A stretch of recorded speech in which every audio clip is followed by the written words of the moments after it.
Good evening. A warm welcome to everybody who's joined today's session. Good evening, Ram sir. So our session today is briefly going to be around cybercrime ecosystem. A brief introduction about Antwalk. We started off as a very small company wherein we were compiling micro videos with real professionals across multiple domains, including cybersecurity, digital marketing, product management, so on and so forth.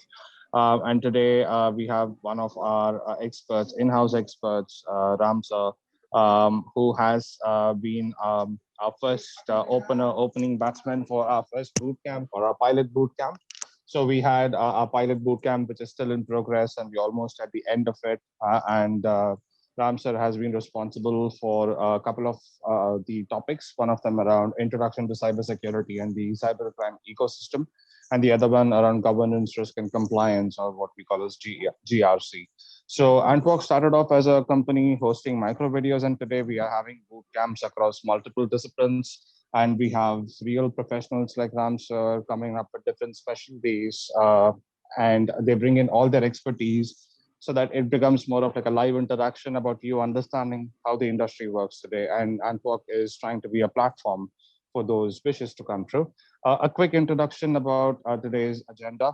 So we're going to be briefly touching base about cybersecurity touchpoints, the need for it, different domains within cybersecurity, and then we'll have a couple of polls and quizzes, and then we'll conclude the session with a couple of interesting insights around the deep and the dark web.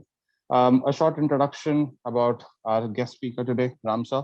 I have had the privilege to interview him when we were compiling the videos. I've worked with him when it's come to the boot camp part of it, and I can say nothing short of a plethora or an ocean of knowledge, because I personally have gained a lot of information with his help through him and his expertise that he carries. And about him in person, I just want to give a brief about him. Ram, if you could just skim through the slide to the Ram, are you there? Yep, thank you. The next slide, please.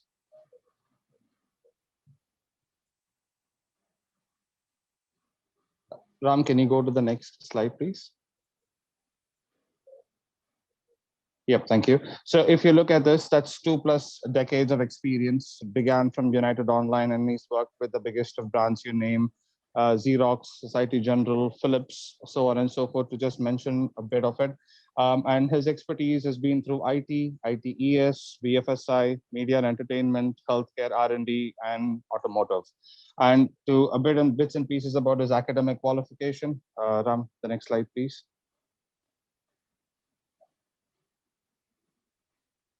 Hello. Yep. Thank you. So if you see, he's finished off his PhD in the information security domain, and he has had multiple alliances with the Stanford leadership program course. He's finished off his MBA from the Edith Cowan University. And when it comes to his core competencies, he's been majorly involved in GRC programs, including the ISO 27001 GDPR, payment card industry, TSS, SOX, GLBA, HIPAA, to name a few. Also, he has a wide range of certifications, not limited to CISM, CRISP, CE Edge, ISO 27001, CCNA, so on and so forth. He's also had a lot of accolades to his name. He's been recognized at the top 50 global cybersecurity professionals across risk and privacy. He's been also been the top 100 influencers around the CISO platform. And he has also been named around in the next 100 CIO award for in the year 2018. And apart from that, he's been a mentor for a lot of learners, for a lot of go-getters, and it's nothing short of a great privilege to have him on board. So without any further delay, I'd like to get the platform to Ram sir. Ram sir, warm welcome. Thank you so much for being with us today. Thank you, Kaushik, for a warm introduction. It was pretty long. I'm very much thankful to you. Can I share my screen so that I have control? Yeah, I was going to ask you about it. I'll just stop sharing my screen. Yeah, you can stop sharing. Please confirm once you can see my screen. It's visible, sir. Okay, and I see some folks waiting in the room. Can you allow them? So that, or do they get admitted on their own? Yep, I'll take care of it, sir. Okay, No, I'm awesome. yeah. Awesome. Thank you. So good evening, one and all. I'm very happy to Antwork for inviting me over for this masterclass, and I'm happy to share whatever knowledge I have and experience I have on the cyber crime topic. Years ago, way back in 2005, I wrote a book called Cyber Crimes. Those days, it was very nascent industry. Not many of folks, even in IT industry, knew about cyber crimes. My first job was with a US company called United Online, and that's where I cut my teeth in cybersecurity and specifically into different sorts of cyber crimes. So that experience stood me in good stead, and that helped me to write a primer. It was nothing great technical, a primer for any lay person to understand different kinds of cyber crimes and how they can safeguard themselves when they go online. So that I thought I will just highlight. This session, let us keep it light. Of course, this is not a training session, it's an awareness session. So we will talk about all these topics, what you see. I'm not gonna read out each of them. And we will be intermittently, we will have short breaks to, for the polls, the quizzes, there will be an announcement by NFOC for the boot camp, right? So please participate enthusiastically, okay? I'm just skipping this. Okay, when you look at this slide, this gives you a complete overview of how indispensable is cybersecurity at every business domain. You look at all the external domains, it is somewhere or other, it is actually impacting. So the first thing is all our business operations, commercial operations, even charitable operations have a lot of risks from the security standpoint, from the data security standpoint.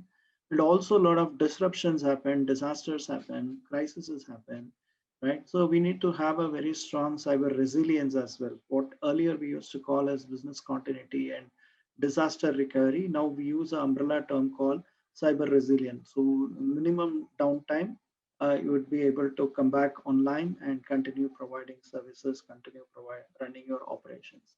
Now, technology aspects have impact on the law, right? Today, we hear a lot of stuff about how government of India is actually putting new IT rules to regulate social media content, and we know they're developing news around Twitter. So all these controls are actually impacting, the cyber world, and the security of consumer data is very important. And cyber crimes is actually is as old as the in the initial stages in the 70s, we had minor viruses that was more looked as a nuisance. Today, the kind of malware that has, metamorphosed into ransomware is scary. It just locks out the network, and then, you need to pay a ransom. So literally, you are at the mercy of the hackers and the cyber criminals. So it's become all the more scary. Then we know about the Internet of Things. The offshoot is the security of things. How secure all these IoT devices and sensors and so on and so forth. And we all keep hearing about different websites getting downed by hacker groups. In effect, all these hacker groups are backed by different countries, so openly they will not admit. All nation state sponsored. So that's where the cyber wars keep happening. Even the government of India has authorized the Indian Army armed forces to have a cyber command, right? So all these things are happening today. So 15 years back, when we were, if anyone is going to talk about all these things, it looked like a science fiction movie. But all of that, we thought it was only possible in a sci-fi movie. It's happening right now. Critical infra protection, auto critical infrastructure, your power grid, your dams, your railways, okay, your nuclear plants. These are all critical infrastructure. Last year, I'm not sure how many of us followed the news that there was a blackout in Mumbai, and the analysts, cyber security analysts, they attributed the blackout to the handiwork of advanced APT group, advanced persistent threat group, or a hacker group to China. So that is a possible capability of these hacker groups to actually cripple entire city. And of course, privacy is paramount today, data privacy. Indian government also has come up with a its own law, almost mirroring GDPR. In certain cases, it's much better than GDPR. Today, if you go to even a supermarket to buy a 5 rupee item, you cannot come out without giving your mobile number to the cashier. The billing clerk will definitely ask for your number. Only after you give your number, they will generate the bill. So question is, what happens to your mobile number? The moment you part with your mobile number, you receive a lot of junk calls, spam calls, a lot of SMSs, WhatsApp, even IVR calls you get. You think it's an important call, you pick up, then an automated voice is giving you advertisement. So it's become so bad.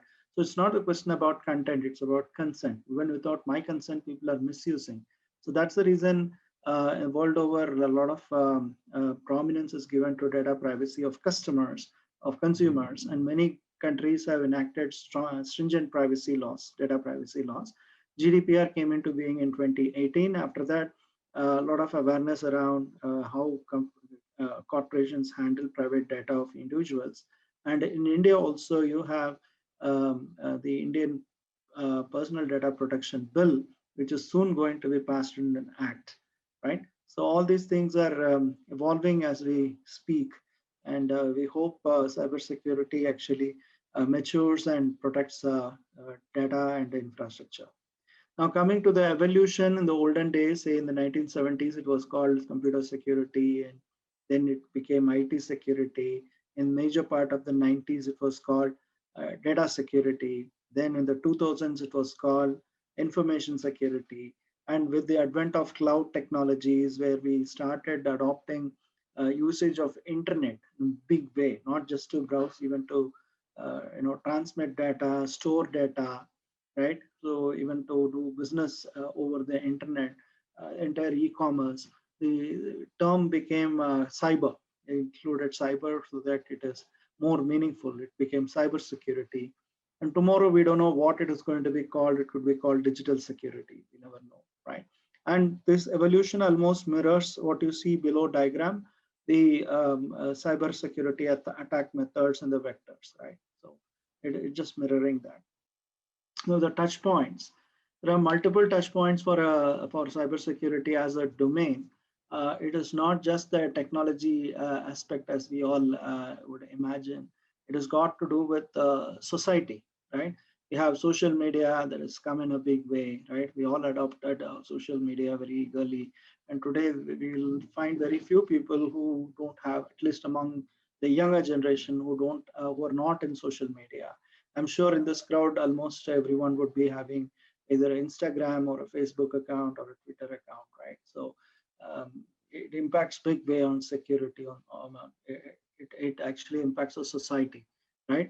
Then we talked about cyber warfare, all these flashpoints where you have, now today's world, we talk about the axis of evil, right? Iran, North Korea, and China are known as the axis of evil as far as cyber attacks are concerned. So most of the attacks originate not just from them, but also from US, Russia, India, Pakistan, Israel, Palestine, wherever you have flashpoints in the real world, that actually has a counterpart in the online world, in the cyber world.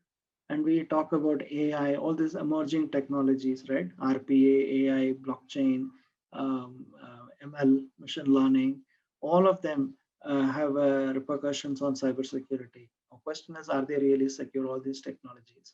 Immersive wearables. So we all have all the smart watches, which monitors your health parameters from heartbeat to pulse to blood pressure, whatnot. So all these things are, can you just imagine how they have to be secure in protecting the functionality of the device and also the data it carries, right? And today, healthcare is a very much targeted industry because the amount of data you have. Not only that, even the devices have to be protected. Or expensive, sophisticated medical devices like MRI scanners, CT scanners, digital X-rays, all these things have to be protected. We have standards for them. We have teams. Large companies invest a lot in hiring the right team, right tools to protect the device, so it cannot be hacked or compromised in any way. Imagine if a pacemaker is compromised and it will lead to loss of life. It actually impacts life. So the question is, it's just not about protecting your identity, protecting data, or in the case of a banking and financial institution, not about protecting money, but actually protecting lives, right? So even in the industry I work currently, I work for a global automobile major. The cars, the latest modern cars are fully sophisticated, and they have hundreds of computers on board, right? We have ECU module, OBD ports, BCM module, all of them. A lot of IoT sensors are built, right, to monitor your car performance, functionalities, your fuel consumption, so on and so forth. Literally, they are data center on wheels. So that's in this scenario, your cars, if they are hacked, what will happen? It will actually put life in danger. People cannot control cars. And we have seen in real world how big brands cars have been hacked, and what kind of results they produce. So cars also have to be produced. It's no longer the olden cars where just four wheels and one steering wheel car. And today's cars are so sophisticated actually. So that also impacts cybersecurity impacts. Just like you have a SOC in normal organization, in automobile companies, we have vehicle SOC that keep monitoring so many parameters to ensure the threats are not actually compromised, and they don't compromise and create issues, right? So I think with this, I just stop here, take a pause for a poll, online poll.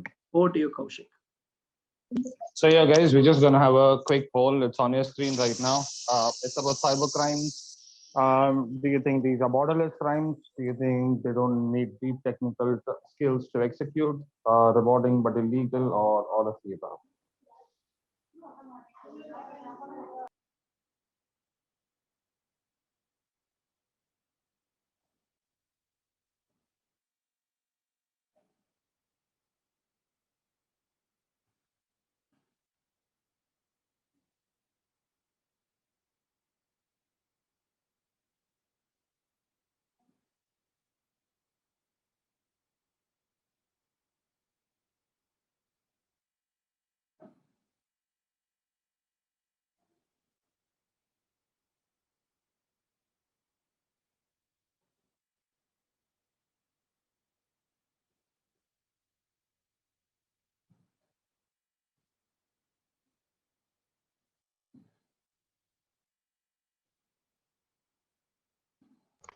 Guys, last 5 seconds for a poll.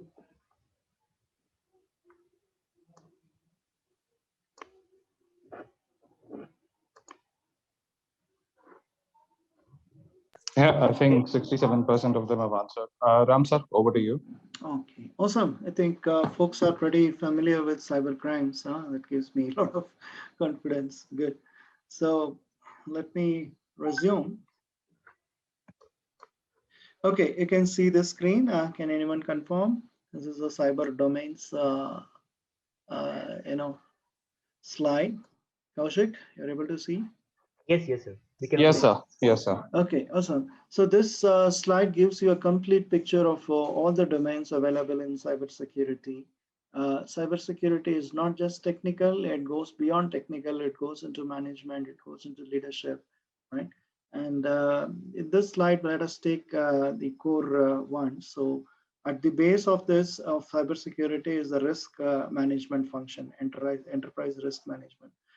Because any organization, be it commercial or otherwise, will have inherent risks. So how do you, the whole premise of cybersecurity as a domain is about de-risking your business, right? So you have to have a strong risk management program that actually has all these elements in this, including your cyber resilience, crisis management, your audits, right? All of them. Then comes your risk assessments, where you do the risk monitoring, penetration testing, vulnerability scanning, then social engineering, simulation, third-party audits, and so on and so forth. Then you have a domain called application security. So when you develop applications, be it a mobile app or otherwise, it has to be secure. So in application security, it's all about building in your security into the development process, into the software development process, whether it is a traditional waterfall method or the latest agile process. we have to inbuild security. It's not that you develop the application and later in the testing phase, you are going to look for security. That's not going to work. The idea is to develop securely, deploy securely, and maintain securely. So you have a lot of tools that does the secure code reviews. So we train the developers, the coders, how to write code in a secure way so that there is no weakness which could be exploited by hackers, right? And it undergoes the coders and developers undergo secure code training, and then they code it. Then along the way, it will be tested for security loopholes and security robustness. In secure code testing, you have very good tools, commercial tools available in the market, and people who specialize in this domain, it's one of the fastest growing skills, right? So that is one evergreen, evergreen domain, application security. Then you come down below to the green one, that is governance. This is at the top of the pyramid. It's all about management and leadership. So the executive management is more concerned about how they manage the external regulatory requirements depending on the industry they operate, depending on the law of the land. Every government has their own security requirements, right? And also company internal governance in terms of whether they have policies, procedures, and other documentation. How are they monitoring and measuring? Do they have security metrics, dashboards, what kind of reports, KPIs, KRIs, all of them, right? And you have technical domains like threat intel, okay, how external and internal threat intelligence can be leveraged to protect your infrastructure, protect your data, and all your crown jewels. Then comes your training and user education. There's no point saying we have very good policies, we have procedures, but none of the end users or the employees know about it. They have to know and they have to follow. So you have all these user education initiatives, tabletop exercise to envision some scenarios and follow them, right? And your security operations center, SOC, that's what we call security operations center. So your SOC will have your teams that will be monitoring through tools like SIEM and SOAR. Then you'll have your incident response team. They'll use different methodologies, blue team, red teaming exercises. Then to do some sort of investigations into incidents, you need to have a forensics team, right? So all of this will come in here. Then in the top, you have the frameworks and standards depending on the industry and the kind of framework you adopt. You have to have knowledge on any of these, more of these standards and frameworks. Then career development, that's very important because cybersecurity is not, you just can't get one degree or do one training program, you become an expert. It's a lifelong activity to learn because the domain is very vast and evolving, very dynamically it is changing week by week, right? So you have to keep yourself updated by attending training programs, attending webinars, conferences, do some certifications, right? Peer groups, you be part of peer groups, and also look up to some mentors who can help you, in your learning journey, and do a lot of self-study. Then in the top, you have the security architecture. So you need to use a lot of tools, and also your cloud adoption is big time today. Your identity access management is very critical, and cryptography, encryption, data loss prevention, all these tools, everything will come into the architecture and engineering. So this is the whole view of cybersecurity, different domains, and each of this domain can spawn off a separate career path for people who pick up one domain, right? And the allied domain for cybersecurity is the data privacy, and that is also coming up in a big way.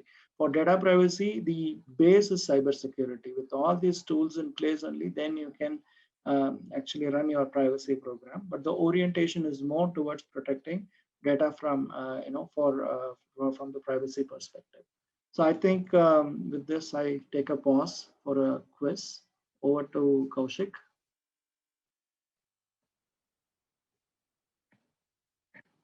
Yes, sir. So, yep, we got another quiz coming up. Crime as a service is a reality in today's cybercrime market. True, false, partially true, none of the above.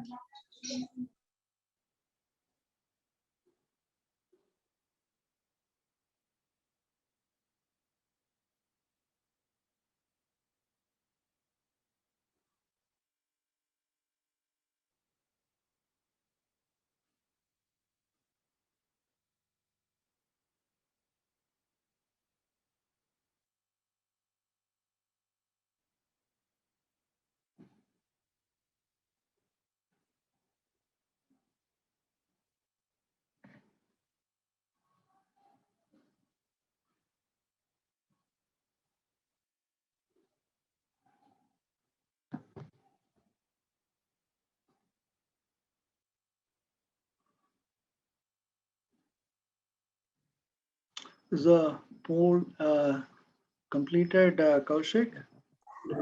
Yes, sir, the last 5 seconds. Okay.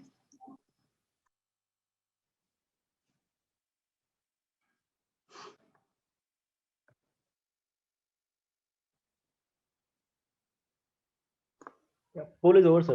59% of them have answered true. And so it's over to you. Okay, thank you. So cybercrime, as a service is a reality actually in the cybercrime market. Just like you can hire goons to do the hit job for you, you don't have to be very, very technically smart. You can just use these cyber criminals who offer services.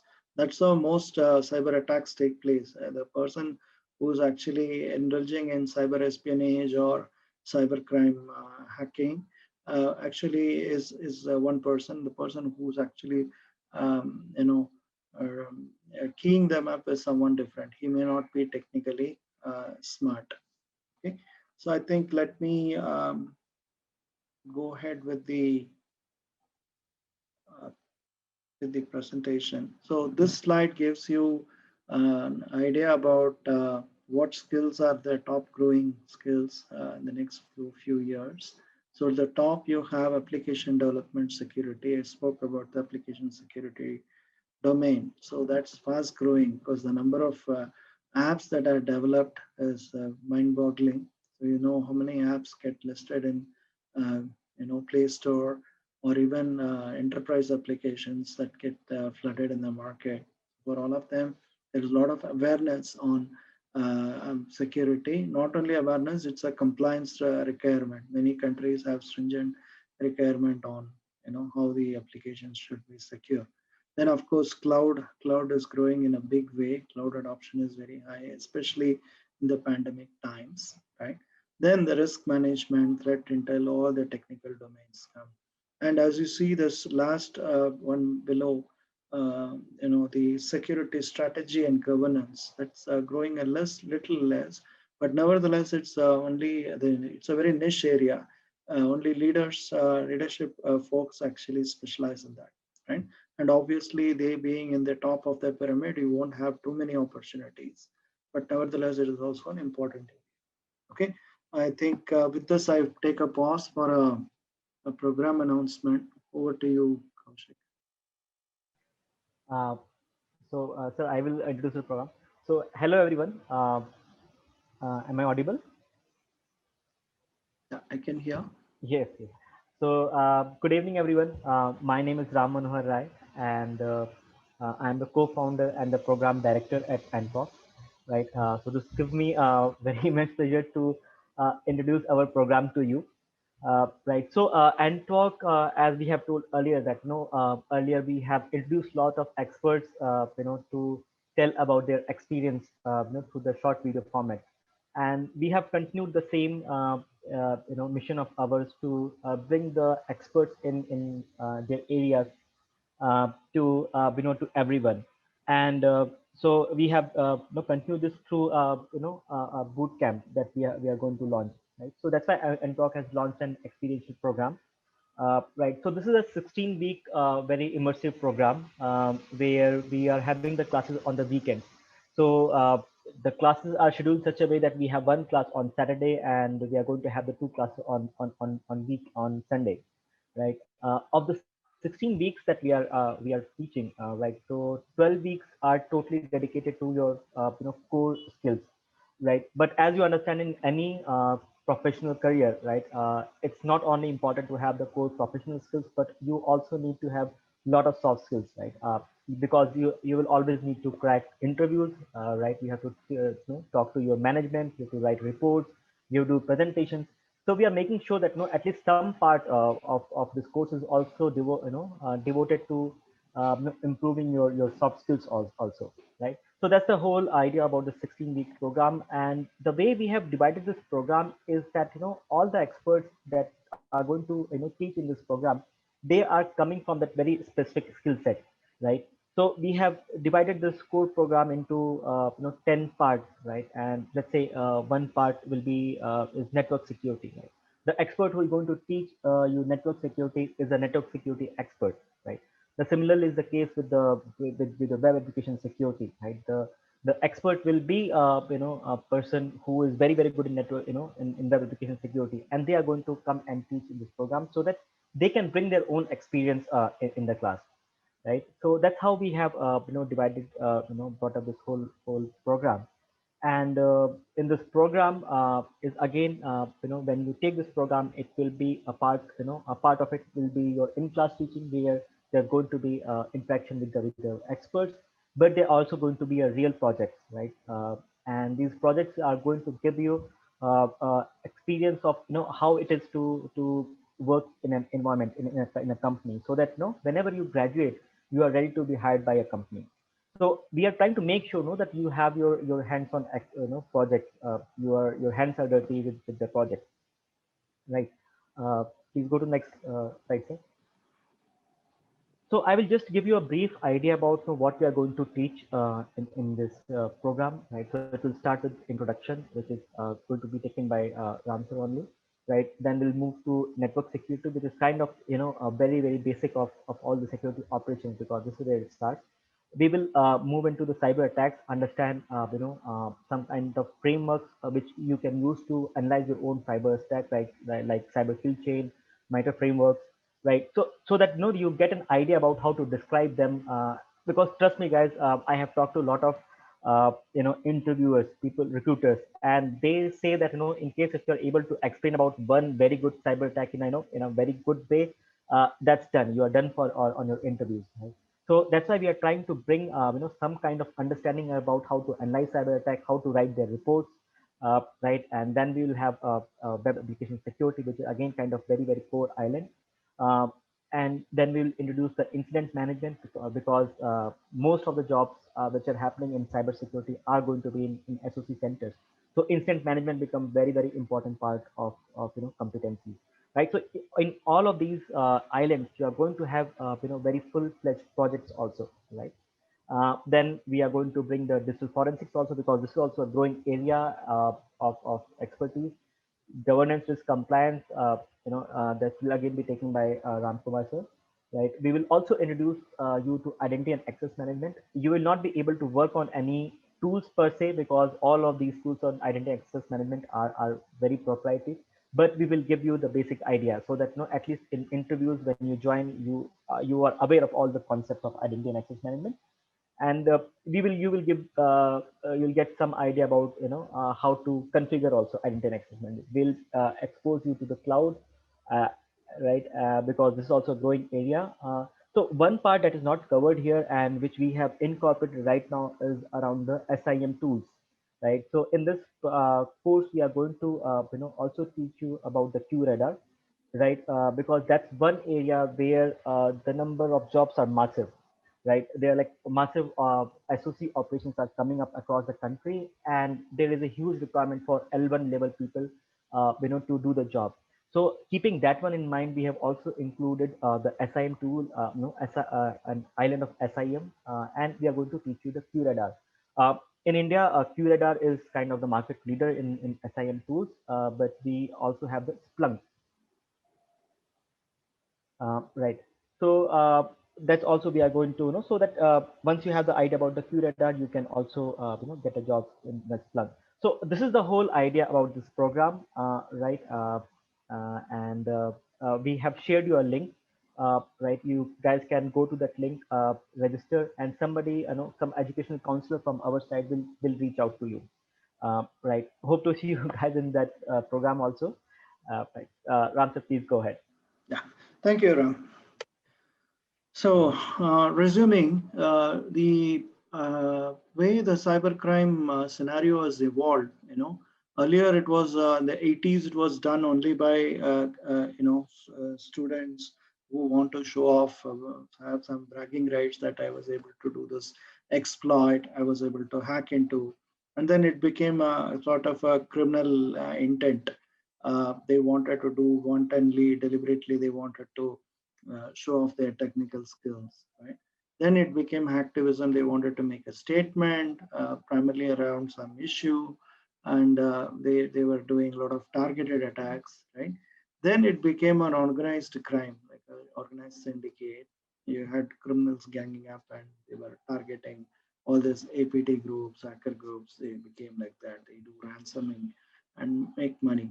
Then state-sponsored. That's the most dangerous one, because nations have abundant resources to uh, deploy for mounting cyber attacks on rival countries or on big companies. Now, if you look at an economy of North Korea, it's a very, very poor country, but they have very strong cyber security attack capabilities through these APT gangs or hacker gangs, and they do a lot of ransomware attacks, and they ransom money. Unless you pay them in bitcoins, you will not be able to access your system. Right. So that's a worst thing that is happening. Countries themselves are actually having their own hacker groups, and it is becoming all the more sophisticated. And we are always two steps behind the cyber criminals, and it's a cat and mouse game. We are not able to keep up with, even with all the technology advancement in the cybercrime police. Still, we always are, one step behind. That's what people say. The cyber criminals have to be lucky only once, whereas we as defenders have to be lucky every time. Okay, so I think with that, if you look at this slide, it talks about how a dark web actually is organized. You have first the primary activities, which is about discovering the vulnerabilities, preparing to exploit them. So they use a lot of tools. Tools are available, and they deliver the exploit and activate the cyber attack. How they deliver?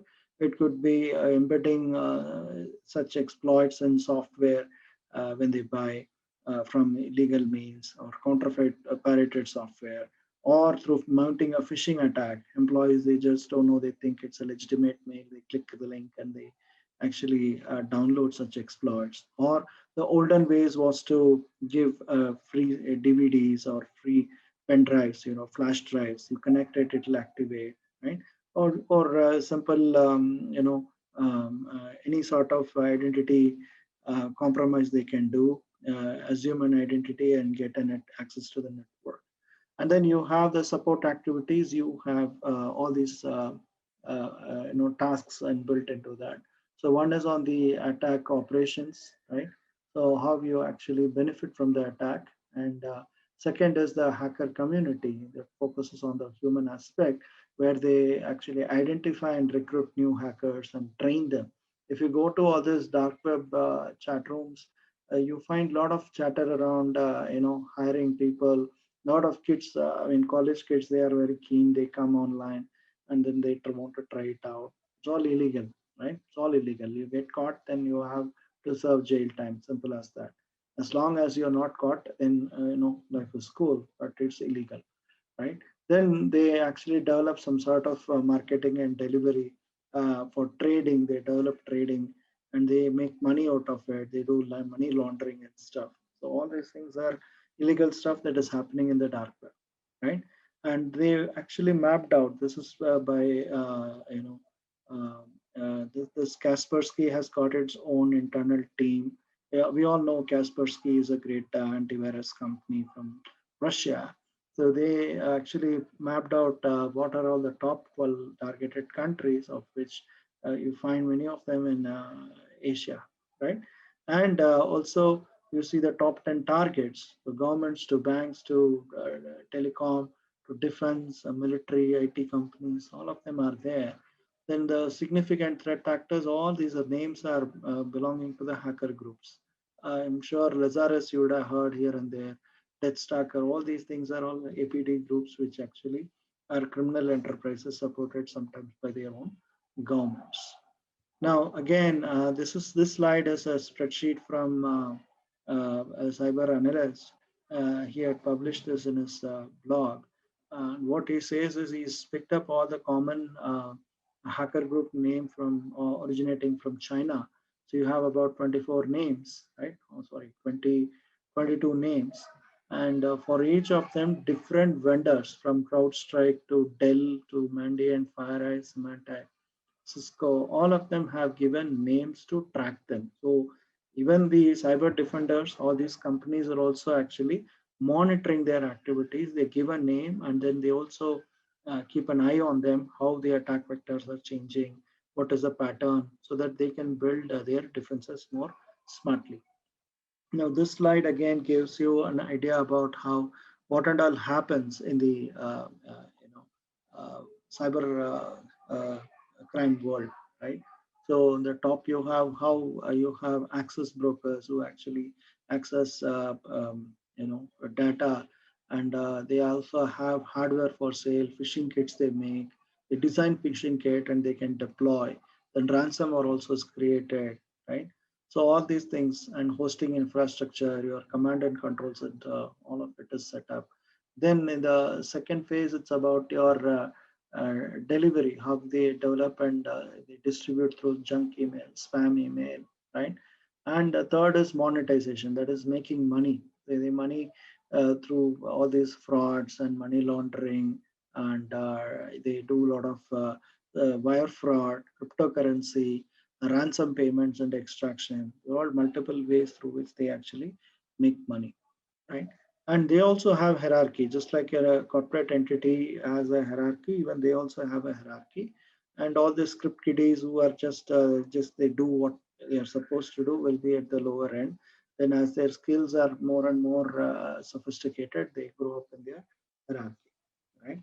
And here you see the top 10 industries that are targeted. Again, different surveys give different views. This is just one survey that talks about how power companies, logistics, automobile, software companies, all of them are targeted. Then you have all the hacker groups which specialize in targeting a particular industry vertical, right? So these are all these things are documented, and but of course they keep evolving as the time goes, right?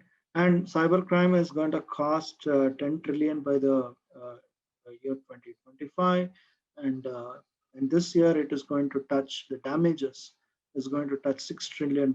It's a mind-boggling number. Given the source as well, you can actually go and check it out, right? And as we saw, these numbers are very mind-boggling, right? Per hour, they are spending $684 dollars, right, on the damage cost for cybercrime, and this all for this year, current year. Okay, and this slide talks about the dark web, deep web, and the surface web. Surface web is what we all can search through a normal search engine like Google or Yahoo or Bing, whatever. It's all indexed.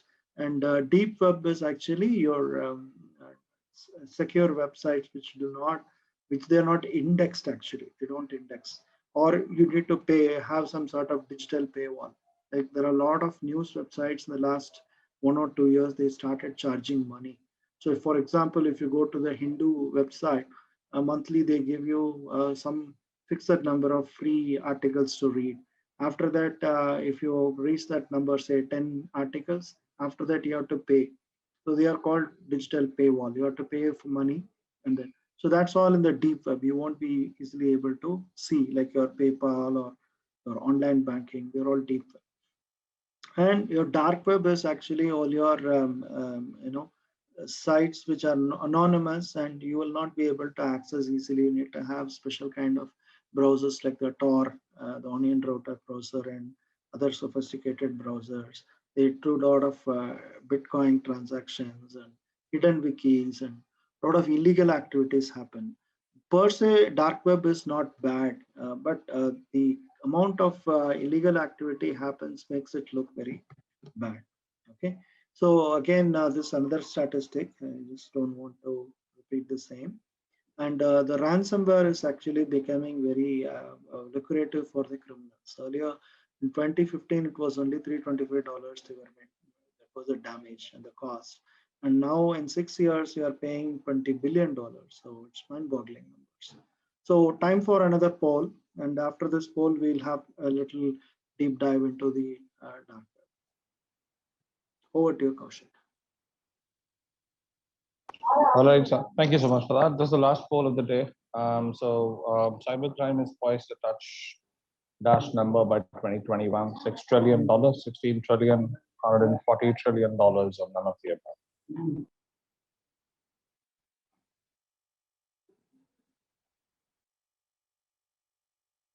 We just saw this slide. I'm sure you should remember.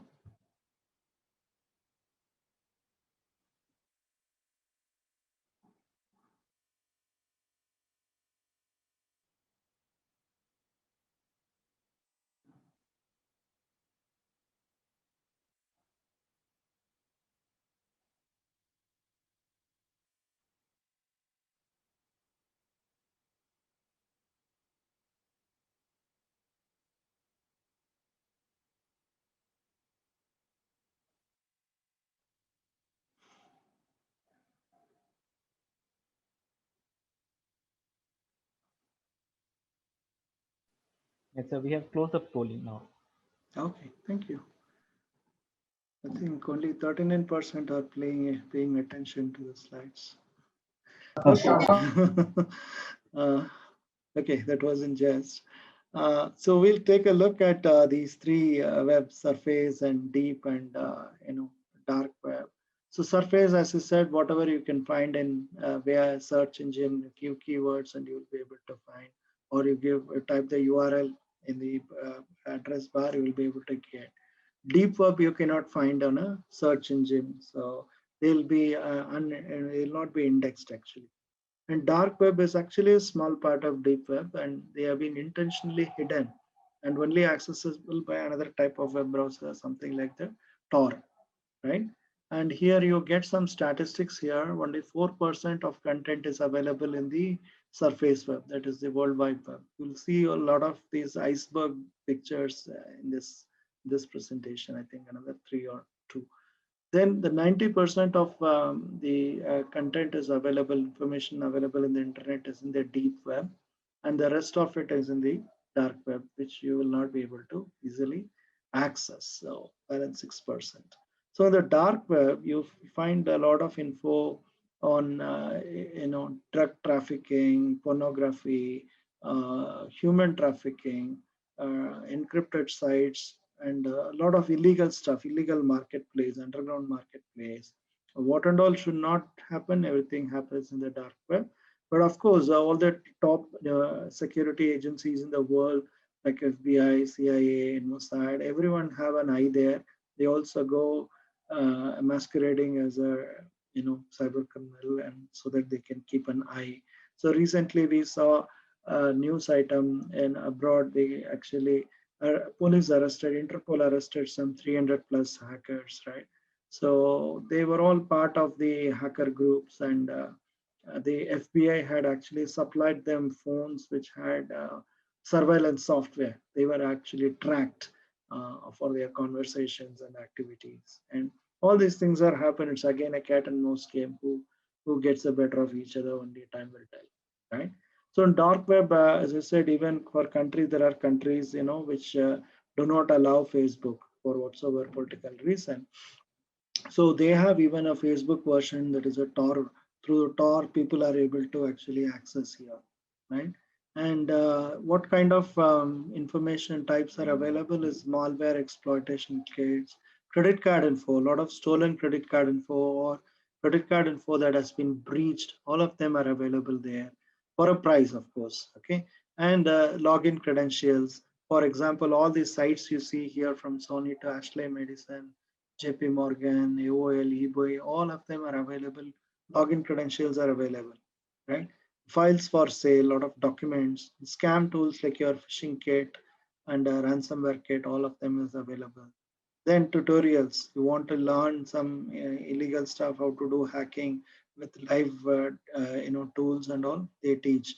I have friends who are part of they are ethical hackers, but still they keep an eye what's going on in the dark web. Dark web, as I said, per se is not a bad place. You can still go and come back safely. So they go to all these chat rooms and they find a lot of Pakistani hackers. They say those guys can't even speak two sentences in English, but they're very good at teaching the tools, how to deploy these tools, and you can just use it for hacking into websites, hacking into networks, or even phones, monitor them, get the data without even the owners and the companies knowing that they are actually compromised. And insider threat for hire. This is again a big business. Insider threat is nothing but your own employees. You work in an organization for whatsoever reason, either you are disgruntled or you want to take revenge or you want money, you sell company insider information. So there are a lot of people who are available for hire. So it's a very bad state of affairs. And as I said, this cybercrime as a service is actually reality. And dark web services, as I said, all of this is available. You know, even the vaccines are available. Some of them are fake and some of them are illegally procured. The vaccine could be genuine, but they have been taken out of the manufacturer or from the supplier or from a hospital where it was stocked. And those stock will have made its way into the dark web folks, and those fellows are actually minting money selling them. Okay, you get drugs, you have carding sites which sell a lot of card information. Again, the market is very wide. There are certain stuff like doxing of VIPs. Doxing is actually a term where sensitive information, private information of VIPs like celebrities are actually taken out and published. So you want to know, sometimes they'll be publishing the private Twitter chats or Instagram pictures which are not publicly available, or the phone numbers, right? Email IDs of all actors, actresses, industrialists, or sports folks, right? Sports persons. All of them are completely available in the internet. So that's called doxing. Then you can see everything as a service. Whatever you want, DDoS as a service. Then you have vulnerability as a service, right? Then credential stuffing tools. So for example, we how many of us use different passwords for different websites? It's very difficult. I have 3 bank accounts, 5 credit cards. All of them have online accounts. I have 1 mutual fund, 1 loan account, 4 email IDs. Okay, of which 1 is the official email ID. So many passwords I need to bother, and we always reuse the password. We use the same password everywhere, right? Almost like 2, 3 passwords we keep circulating. The risk there is, if one password gets compromised, then it's easy for the hacker to actually use the same password in all other authentication sites, right? Wherever the authentication is happening. So that's what is called credential stuffing. So that's very risky. That's why we always suggest never use the same password. Use different passwords for a different thing. So there is no single point of compromise, right? So you should use tools like LastPass or any password manager where you can actually install in your mobile phone or in your laptop and have a personal password manager. So any changes in your online account for passwords, go and change it in this tool, this utility. Or all you need to remember is one master password. Don't ever forget that. Okay, and here for all of them is available for rent. You can see the rates as little as $100, $6 a month. You get all of this for different crimes if these things are available. And everything is on sale: malware, exploitation kits, droppers, money mules, infrastructure, spammers. Spamming by default is not a bad thing, but as I said, the consent is not there. If you could be a genuine company, you are marketing some service or a product. So you are selling a product, okay? You are selling some cosmetic product. I may not be interested in that product, or I may be interested, but you are without my consent, you are sending me those products. So that's about the spammers. It's a nuisance, right? So all of these are available for a rate. Even SMS also you can send. So I hope all of this will change for the better with the introduction of the new PDP Act by the government. I don't know when that's going to happen. And you have it's all US centric data. That's why it's all available in dollar value, right? Driver license, your passports, all stolen passports, they end up there. Where? All this dark market, right? So you should be extremely careful when our data is not at all secure, right? And this is a multi-billion-dollar industry. The personal data that we all have with us, everything is getting traded. And this is again from the recent past, how personal data of 533 million Facebook users were leaked on the dark web. So you can go and check this site. And even WHO is warning about fake vaccines available on dark web. I was just telling how vaccines can be misused, either fake or genuine. But all of them are actually being traded. Now, this is healthcare information is very, very valued in the dark web, dark market because you get a lot of insights into the patient's insurance fraud. You can do credit card fraud, and you can get illicit prescription drugs. You can blackmail. Think of ideally the healthcare information, medical records are very personal. If you hack into a hospital network or an insurance company, you can get all of that, right? So that is very risky. And US and all has got a very good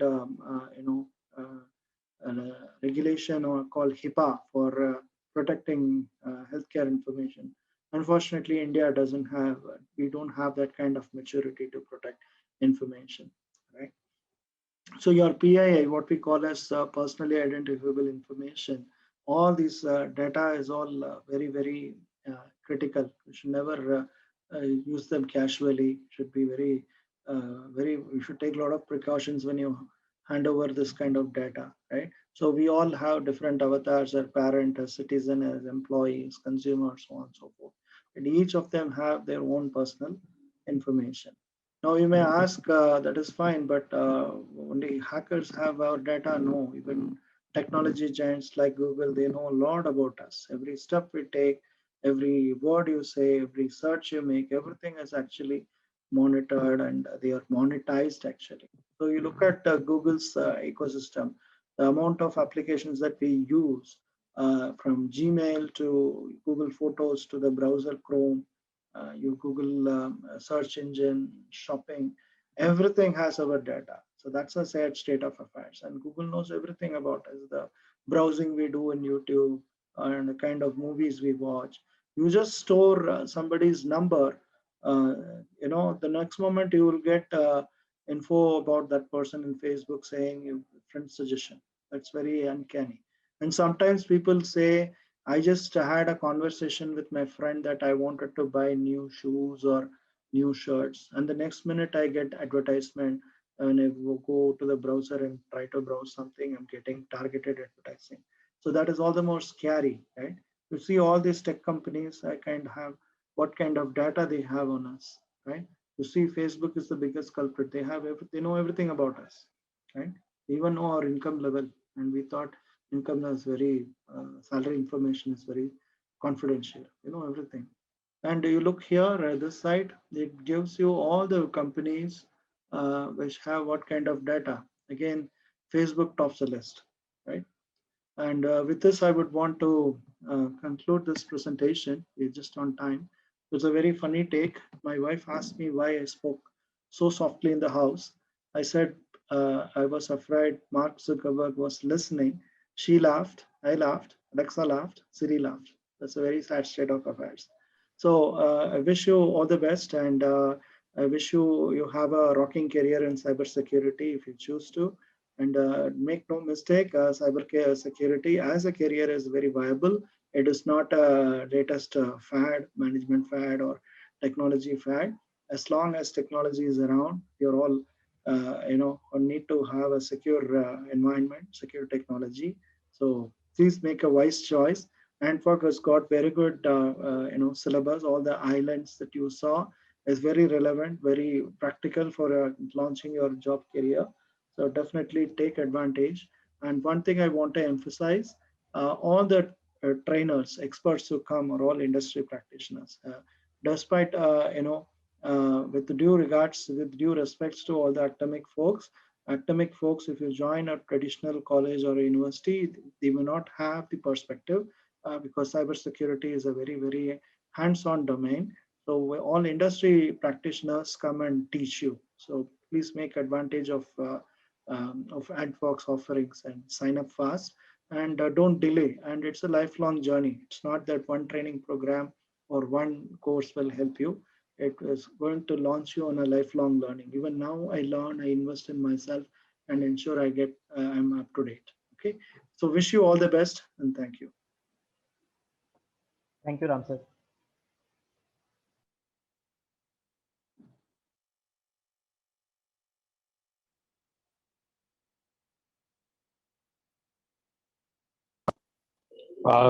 Thank you, Ram sir, for the amazing session. And I'm pretty sure there was quite a lot of things that we learned, and there are quite a few things. So people who still are remaining the session, I strongly encourage you to take up the boot camp. Ram sir is going to be delivering 2 topics, and every island is going to have an expert on the topic. So you're going to be learning from being there, done that professionals.